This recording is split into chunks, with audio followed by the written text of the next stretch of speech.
Oh, and with rain in the forecast, hold on, let me pull that back in the toolbox. We have brought in reinforcements. That's right.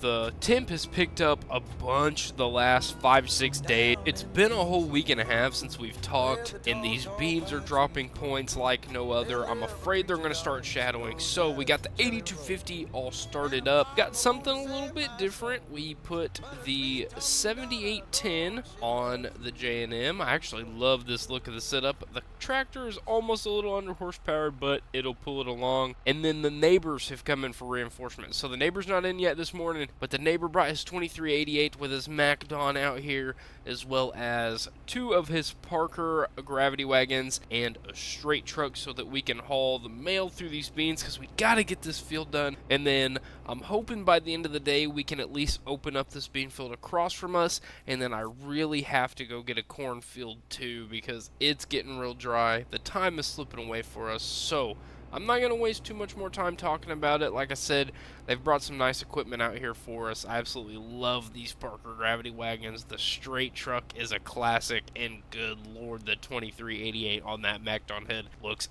absolutely beautiful. But without further ado, the beans are clearly dry enough. I mean, goodness gracious, these things are dusty. So we're going to go ahead and start cutting down on the opposite side of them, and then I'm really hoping they get here soon so we can run both combines at once. So here we are, we're harvesting all the way in on these beans, and as you can tell, look over there to the right of us, the neighbor has arrived. He's chucking along, and we're gonna make some real short time of this field. I just know it. We're gonna get in great yield so far. 118 bushels an acre on these beans. I'm telling you, it's a record year, but prices aren't helping us, so I'm really hoping that that is not a precursor for something worse to come. But like I said, we got to go ahead and knock this field out, so enjoy finishing up this field.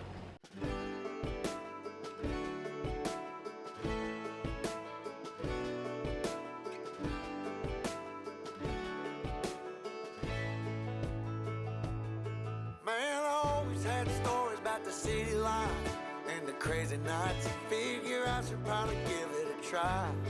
Maybe check it out, see what it's all about. But the traffic was fast and the money was slow. The people I met you never get to know. I kinda miss this place I used to live back home.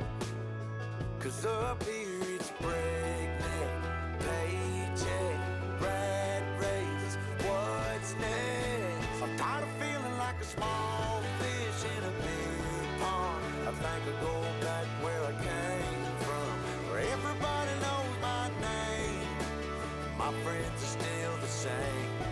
I guess the slow life hit me just right, like a bonfire on a cold night. Hell, and you can keep your 9 to 5. Happy with the simple life.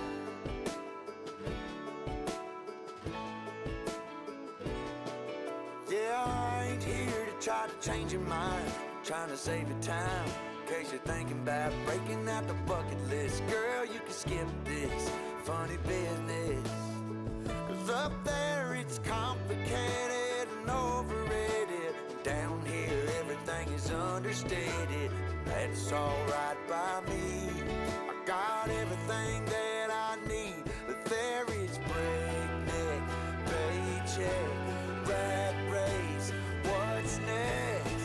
I'm tired of feeling like a small fish in a big pond. I think I'll go back where I came from, where everybody knows my name.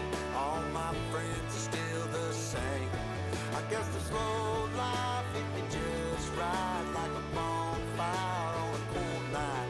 Yeah, you can keep your 9 to 5, 'cause I'm happy with the simple life.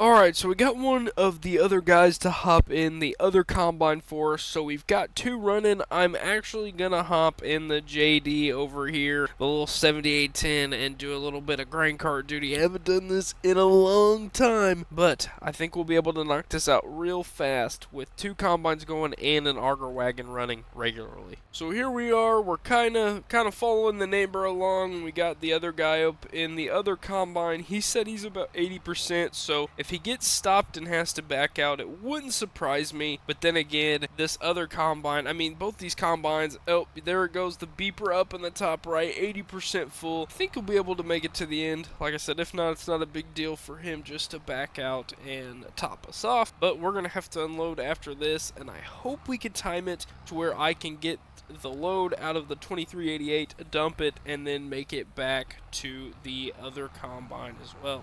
So here we go, he is ready to dump on the run, so we'll turn this thing around here, try not to get the tire into the side of it. We'll go ahead and signal at him. He should be putting his auger out here in a second. He's got his beacon on, there he goes. Should be close enough. Let's see if I can catch up to him a little bit, and there we go, he's unloading on the go.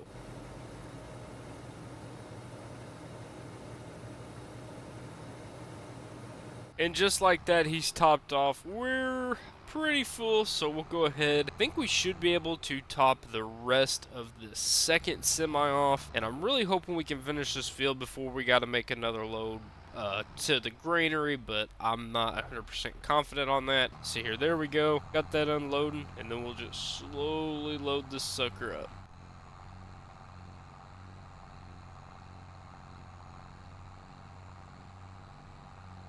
Now here we go, we're having to truck it over. I got a beeper from the other guy. We didn't even get to empty our grain cart all the way, but man, I mean, we have knocked this filled out in about an hour and a half. I am actually surprised how fast we're cutting these. Yeah, I could definitely see these getting full. So we'll pull up next to our own combine and see if we can't unload him and then go dump again. This time, we're gonna have to finish off the truck, and then we will start on the gravity wagons.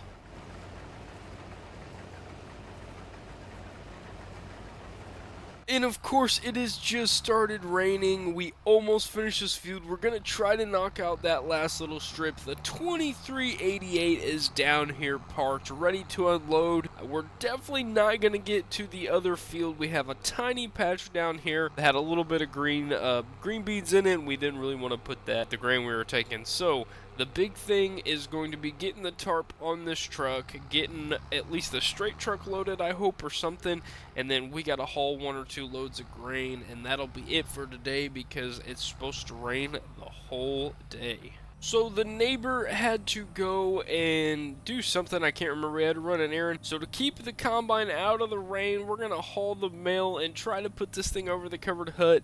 As you can see, our coworker is down there making what looks like it's going to be the last lap. Things are starting to get muddy though, so we got to get out of the field. Already probably going to have to disc some of the ground up because, yeah, I don't want ruts. That wouldn't be good. We'll pull this thing all the way in here. Go ahead and turn that off. Get the key. Alright, it's pretty much shut down. Let's get out of here and run back over to the grain cart. As you can tell, it is really starting to come down. It's really getting muddy, so we're going to put all of this on the straight truck and then move the straight truck out of here, and then we are going to direct diagonally drive the combine out of this because this is starting to get really nasty. We can leave the gravity wagons here. We didn't have to use them for this field, thankfully. Like I said, we got to get things out of the field because this bean field is really soft, and as you can see, we're causing a lot of problems at the entrance. Like I said, we'll definitely have to grab the Magnum over there in a few days and bust this up. Here we go, we got everything out of the field. I put the other combine up. It hasn't been unloaded. We'll do that at a later date, but now we're actually going to put the grain cart kind of under the thing, but we're gonna leave the tractor out and see if we can't wash some of this mud off. And we'll finish rolling the tarp on that. We got that. Truck is fine, but now we're going to take one of these trucks, and we'll take this one in since it's already running. Yep, she's on. And we'll go get a load of grain hauled and see if we can't make back a little bit of money. Like I said, we still have this massive field of beans to get done. I don't know if I'm going to do that one on camera, We have this bean field on the left of me that's not near ready, and then the one on the right that's a little farther along, as well as a cornfield down yonder past Gramps' house. I honestly think we need to move there next, so once it gets dry, we'll probably haul the combine down there. I don't know if we're going to use a grain cart yet or not. We might not, but we'll just have to see. But right now, we got to make some cash. So as you can see in that top right, we have made a substantial amount of money. These bean prices are really good, even though they're not as great as they used to be. I mean, can you believe it? Prices are matching that of 1974, and that's something for us farmers that's not really good. There is some talks of a big operation from out west coming down here and trying to buy a lot of stuff, but I can tell you, they ain't getting my land. Well, I'm gonna make sure to get another load delivered off camera. So with that being said, I'm gonna take this back to the farm, and I think I'm gonna go watch me a little TV, relax while it's raining, or I might head to the shop and fix a couple of broken things that we've had, during planning and whatnot. So I will catch y'all in the next one. Be sure to stick around.